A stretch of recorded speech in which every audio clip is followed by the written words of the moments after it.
शनिवार की रात मुंबई में एनसीपी अजित पवार गुट के नेता बाबा सिद्दीकी की हत्या ने राजनीतिक और बॉलीवुड दोनों ही गलियारों में सन्नाटा फैला दिया। एक नेता जो जनता के बीच बेहद लोकप्रिय था और जिसका जीवन राजनीतिक और समाज सेवा में बीता, अब हमारे बीच नहीं रहा। आइए जानते हैं कौन थे बाबा सिद्दीकी और कैसे उन्होंने अपनी पहचान बनाई। बाबा सिद्दीकी, जिनका पूरा नाम जियाउद्दीन सिद्दीकी था, उनका जन्म पटना के बिहार में हुआ था। वह एक साधारण परिवार में पले बढ़े।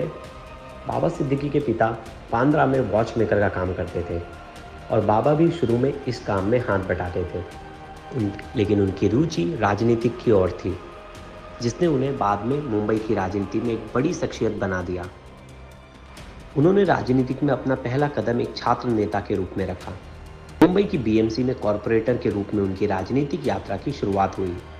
अपनी कड़ी मेहनत और जनता के लिए किए गए कामों के कारण बाबा सिद्दीकी जल्द ही बांद्रा पश्चिम क्षेत्र के एक प्रभावशाली नेता बन गए। 1999 में बाबा सिद्दीकी पहली बार बांद्रा वेस्ट से विधायक चुने गए। इसके बाद 2004 और 2009 में भी वे इस सीट से विधायक बने। उन्होंने Maharashtra housing and area development authority MHADA के अध्यक्ष पद के रूप में भी अपने सेवाएं दी और राज्य के खाद्य और नागरिक आपूर्ति मंत्री के रूप में भी काम किया। उनका राजनीतिक कद इस कदर बढ़ गया कि वे 3 बार विधायक रहे और अपने इलाके में जनता के बीच बेहद लोकप्रिय हो गए।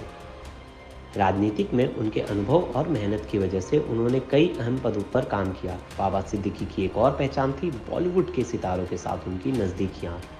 उनकी इफ्तार पार्टियाँ पूरे शहर में मशहूर थी। हर साल रमज़ान के मौके पर आयोजित इस पार्टी में सलमान खान, शाहरुख खान जैसी बड़ी हस्तियाँ शिरकत करती थी। इन इफ्तार में न केवल उनके राजनीतिक जीवन को एक सामाजिक रंग दिया, बल्कि उन्हें एक समाज सेवी और सांस्कृतिक नेता के रूप में भी पहचान दिलाई। बाबा सिद्दीकी की इफ्तार पार्टी का बॉलीवुड में खास महत्व था। यह पार्टी वो जगह बन गई थी जहां कई पुराने विवाद भी सुलझते थे। साल 2014 में जब सलमान खान और शाहरुख खान के बीच में अनबन थी, तो बाबा सिद्दीकी की पार्टी ही वो मौका बनी जब दोनों सितारों ने एक दूसरे को गले लगाकर सालों की दुश्मनी खत्म की थी।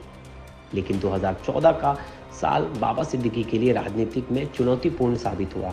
इस साल हुए विधानसभा चुनाव में उन्हें हार का सामना करना पड़ा और मुंबई बीजेपी अध्यक्ष आशीष शेलार ने उन्हें हराया। इसके बावजूद उनका जनता के लिए काम करने का जुनून कभी कम नहीं हुआ। 2014 में उन्होंने कांग्रेस छोड़कर अजित पवार गुट का दामन थाम लिया। ये कदम उनकी राजनीतिक यात्रा में एक महत्वपूर्ण मोड़ बना। उन्होंने हमेशा अपने फैसलों के पीछे जनता की भलाई को रखा और उनकी इसी सोच ने उन्हें हर दल और समाज के बीच सम्मान दिलाया। बाबा सिद्दीकी का राजनीतिक सफर भले ही काफ़ी ऊंचाइयों तक पहुंचा, लेकिन उनकी ज़िंदगी अचानक उस समय थम गई जब शनिवार रात उन पर जानलेवा हमला हुआ।